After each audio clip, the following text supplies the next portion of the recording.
Hey everyone, welcome back to Watch and Carry. So in today's video, we're going to be talking about flying with your Onewheel. So for a lot of people, the Onewheel is taken on planes either as a form of entertainment, taking it on vacation, taking it on trails or on roads, or it might be even just something that you use for personal mobility when you're on business. So if you've been a part of the Onewheel groups on Facebook, there have been a few posts where people have said, can I fly with this? Can I not fly with this? What do I need to take with me? What's not allowed? So we're going to hopefully cover that information here in this video. Right now, you can see the Onewheel Pint on your left and the Onewheel Plus on your right. So in terms of, let's go over the boards first of all. What are the current offerings for Onewheel? I'm not going to cover the version 1 because I don't know about that, but I'm going to cover Pint, Plus, and XR. So the Pint comes with a nickel manganese cobalt oxide, or NMC, battery, and it has a watt-hour rating of 145 watt-hours. The Plus comes with a lithium iron phosphate battery, and that has a watt-hour rating of 130 watt-hours. And the XR has a watt-hour rating over 160. I forgot exactly what it is. And that battery on the XR is a NMC, same as the Pint, just a different size. So that covers the basic battery features of each board. Now, in terms of flying with it, what is happening there? So in order to fly with your board, you need to have 3 parties be in agreement. Okay, party number 1 is going to be the TSA and FAA, your government regulations. Okay, number 2 is going to be your individual airline, whether that's United, Southwest, Delta, etc. Number 3 is going to be the security checkpoint, where you have to take your items out and they have to go through the screening machine. Okay, so all 3 of those have to grant you approval for it to be allowed. If any one of those 3 doesn't approve it, even if the other 2 do approve it, it's going to fall through. Okay, so that's the first thing to get to know. So let's break down our conversation now into what each of those organizations are and what their restrictions will be for the Pint, the Plus, and the XR. Okay, so according to the TSA and FAA, there are 2 battery watt-hour thresholds that they have requirements for. So any battery, whether it's Onewheel or not, that is less than 100 watt-hours basically gets to fly in without any questions asked. That's like when you bring your own laptop or your own portable media device, your headphones that have, batteries in it. Those are usually over less than 100 watt-hours. So that's why those things kind of go in without any question. Anything 100 watt-hours or more, you're going to have to call your airline to get approval for it. Okay. Regardless of if it's approved by your airline, it has to be under 160 watt-hours, 160 watt-hours or less. So FAA and TSA basically will say under 100 watt-hours, you're good. 160 watt-hours or less, you're good. Over 160 watt-hours, you're not allowed to fly with it. So what does that mean for the boards? So the Pint, as we had mentioned earlier, 145 watt-hours. The Plus, 130 watt-hours. Both would be legally allowed by the TSA and FAA. The XR is over 160 hours, so would not be allowed. Okay. Then there is documentation.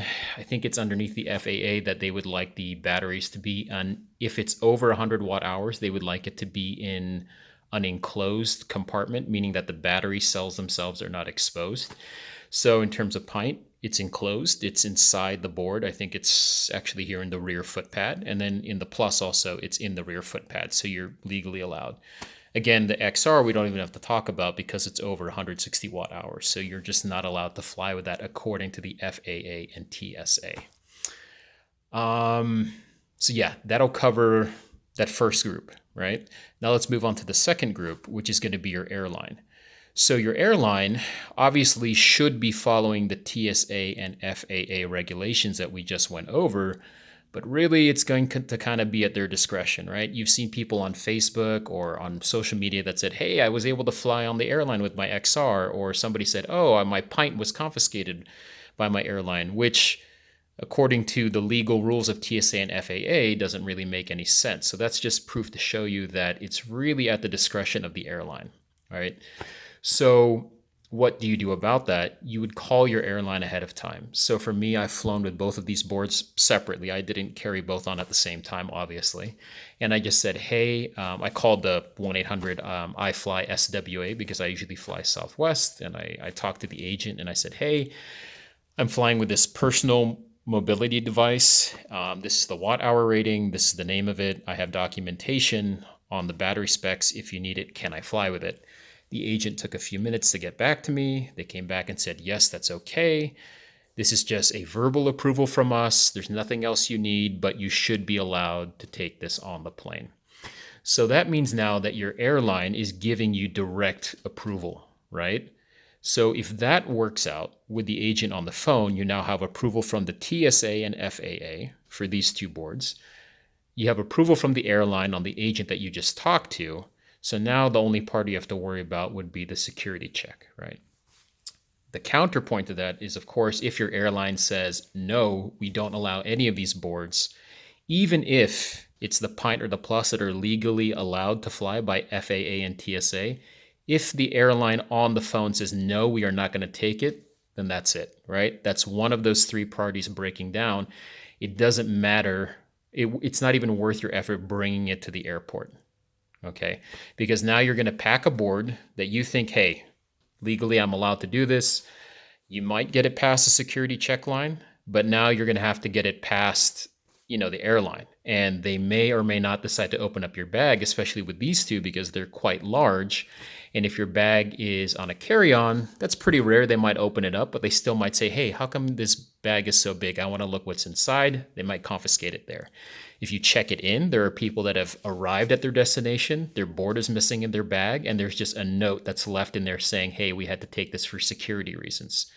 Okay, so again, it starts with calling your airline, okay, and asking them, is this approved or not? Okay. That's the most important thing to get. Along with that, I would say, well, let's save that for a later part of the video. So that's going to cover the second party, right?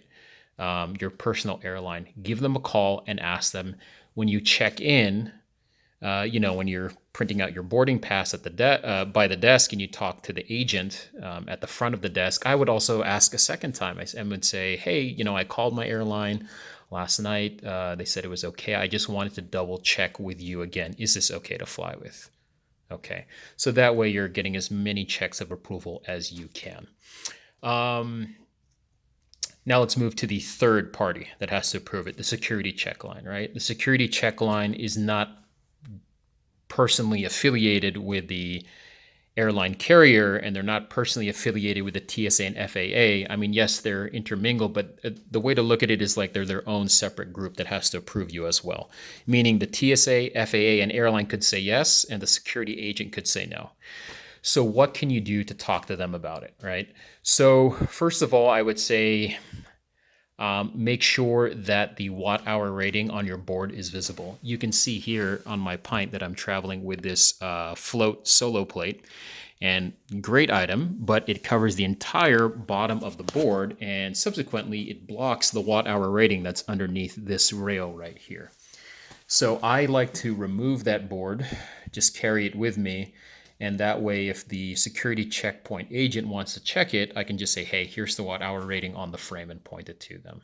Okay. Number two, you can have your documentation. So the documentation will depend on the board that you're carrying. If it's the Pint, let's talk about the Plus. If it's the Plus, there was a onewiki airline travel file. You can just Google onewiki Onewheel Plus, and there will be this great document that pops up with all these links to click and print out for you to have your documentation ready. That documentation goes over everything from having a printout of what this is, that you can read to the agent saying that this is a personal mobility device. It has the watt hour rating printed on there. It has the name of the battery, the lithium iron phosphate. So everything is in order. I would print that whole documentation out, click on the links on that OneWiki file, print those out too, fold them, put them in a bag, and have that bag on the board with you when you go through security checkpoint line. Okay, assuming you are carrying this on. That way, if the agent decides to inspect this any further, you can just say, hey, I have this paperwork, here it is. With regards to the Pint, there was no real paperwork for that because it's the newer board and it was released after that OneWiki file was created. But I've gone through all those paperworks on the OneWiki file and I've updated it with the battery specs and name that comes with the Pint. So if you want to download that documentation, you can send me a message down below and then we can get into a private message and I can email it to you. Or you can join the One Riders Facebook group, the Onewheel Pint Owners Facebook group, or the Onewheel Owners group, all available on Facebook. When you get accepted into those groups, you can look at the search bar just for that group and type in Michael, Escay, Escay, Pint Travel Documentation. And it was posted by me sometime in October. You can find my post there, and it actually has an attached link where you can download that documentation specific for the Pint. And then again, have that documentation ready on you as you go through the security checkpoint line. Other things to consider are make sure that your board can be removed out of the bag. So if you're putting your board in a big bag with other stuff, make sure it's easy to remove the board. Every time I have flown with either of these, the TSA, the security checkpoint agent has always said, can you please remove the board, just like you do with a laptop, please remove the board and put it in its own separate bin. So make that process easier for yourself and for the agent as well. And then just be courteous, obviously. Don't be defensive, but, be assertive. Let them know that you have paperwork. Let them know that you called the airline at the same time. So, yeah, I think that's pretty much that covers all three parties that need to be in agreement for this thing to fly with. So how about tips and airlines that have reported success or failures on this? So I posted a previous video explaining the Onewheel Pint travel documentation. I think it was like in October. And I had invited people to share in the comments below what airlines they have used and whether they have had success or not. So the general theme from what I've gathered from the comments on that video and on Facebook is Southwest within the US. I don't know if Southwest flies internationally, but Southwest within the US typically is 100% approval for both the Pint and the Plus. I've never heard of anyone saying they've been denied by Southwest. So take that into account maybe when you're booking your flight.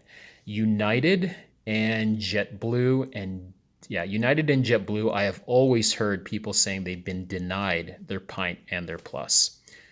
So again, not sure what to make of that, but that's just been a general impression.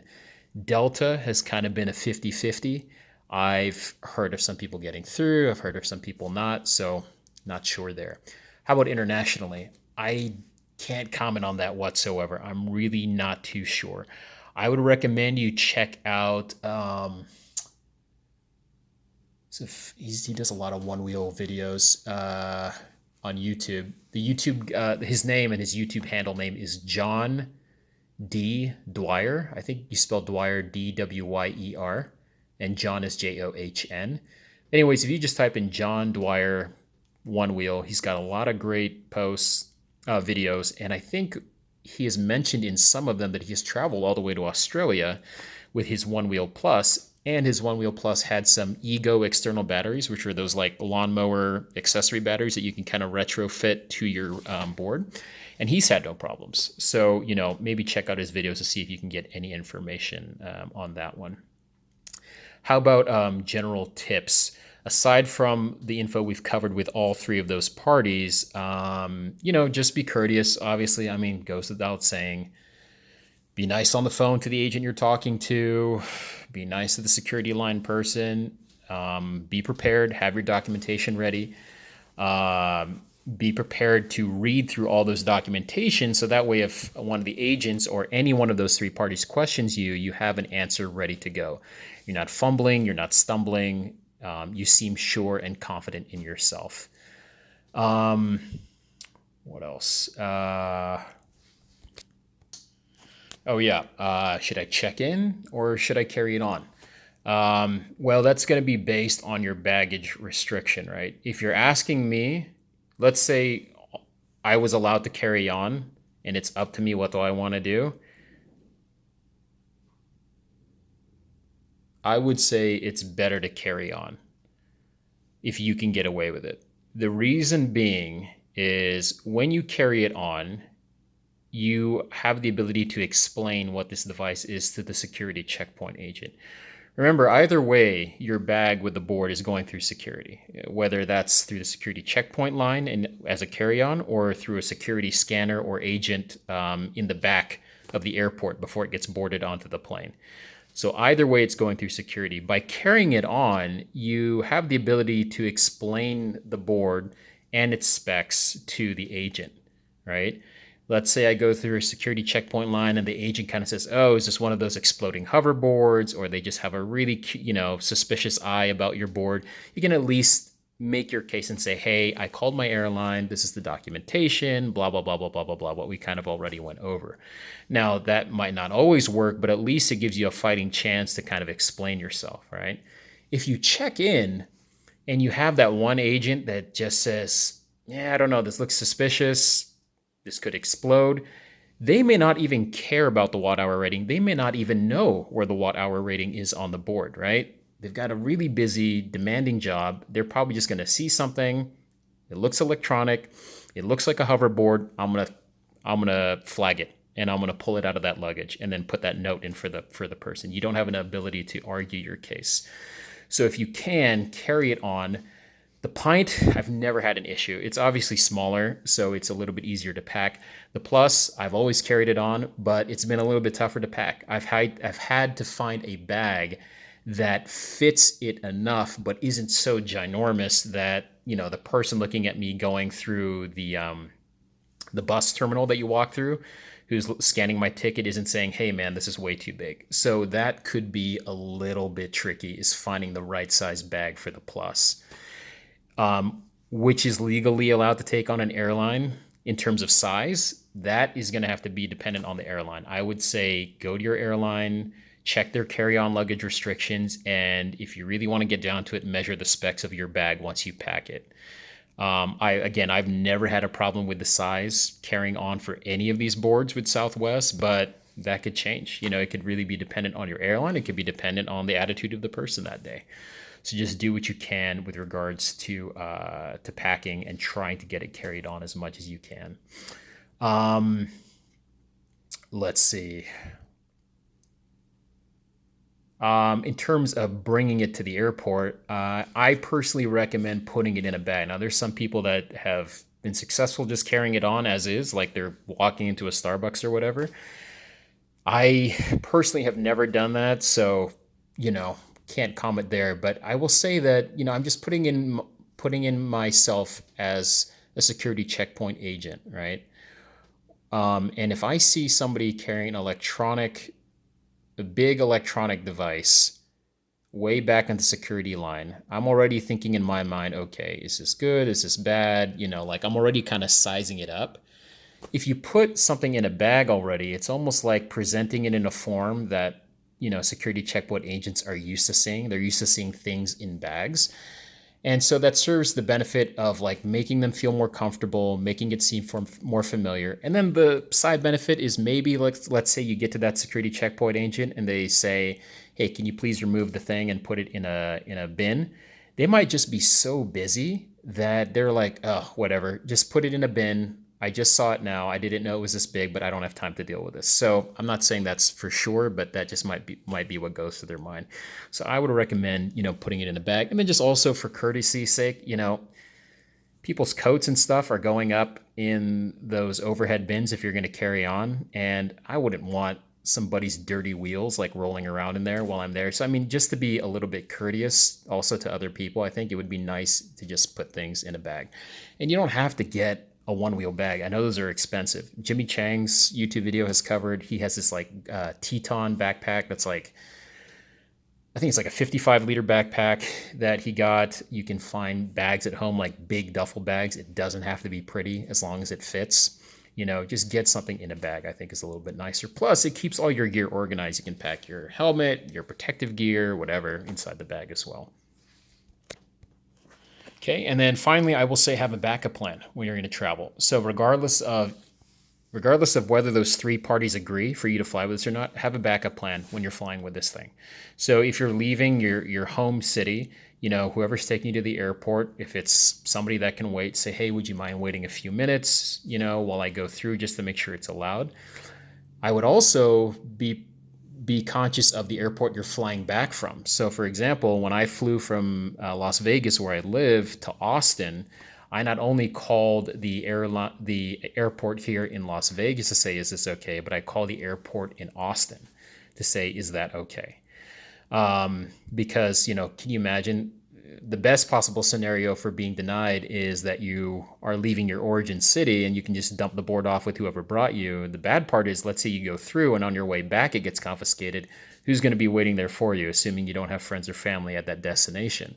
So just kind of take that into account, have a game plan, arrive to the airport early so that way you can make yourself more calm, and prepared going through those security lines, but also so you can have a backup plan in action. So anyways, hopefully that covers information. A lot of boring stuff here, but when I was trying to figure out how to fly with this, it was questions that I had. Oh, one thing I did forget to mention, accessories. So it's becoming more and more popular now for the Pint to have external batteries. So you've seen some people have like these Ego lawnmower batteries. There's a kit made by Onewheel where you can kind of clip into the battery wiring and add external batteries to that. The Plus has been out for a while. And actually, I have this 2X battery that you can see there just behind the wheel. That's an external battery. So what's going to happen there? Again, you are going to have to check what that watt hour rating is on that battery. It all comes back to that TSA and FAA regulation, right?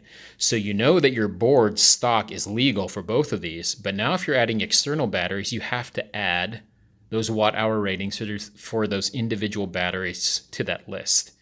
And then you have to check with your airline, okay, let's say I have a 145 watt hour Pint, and then I'm adding a 20 watt hour battery. Is that legal? Well, obviously that's over 160. It's not, right?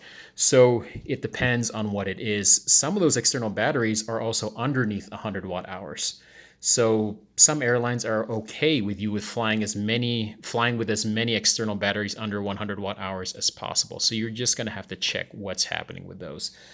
By the way, my 2X legally is not allowed to fly on the airline. So I just installed this a day ago, so I have not traveled on the plane with this, but it is one battery, two batteries, and then it replaces the stock battery underneath. So it's three batteries, easily over 160 watt hours. So legally, I cannot fly with this. I would have to return it back to stock. So just check those things out as well. I'm remembering all these other things. In terms of PSI with the tire, some people have mentioned deflate it, don't deflate it. I would say just deflate it. It may not cause any trouble, but again, think about those security checkpoint agents. If you just have that one person that's really nitpicky, it just takes one thing to go wrong, right? So take every precaution you can. Me personally, I deflate, my tires before I fly as much as I can. And I've never been questioned on the PSI, but I deflate it all the way. And then I also carry a portable foot pump with me in my bag. So that way when I arrive, I can easily pump it up. And then I also carry a tire pressure gauge, so I know how much to pump up the tire to. Other things for travel, be prepared for flats wherever you are. So I like to carry a tire flat repair kit on my travel, so that way I'm not kind of stuck. It's not going to be easy ordering a replacement tire or getting things patched up in a city that you may not know. And that's, I think, pretty much it. So hopefully you guys found something useful here. If you have any questions or comments, please put them down below. And again, as with my pint travel video, if you have any successes or failures with any specific airline, especially international, I'm really curious about that. Please comment down below. I would really appreciate getting that info, and then we can share that with the rest of the community.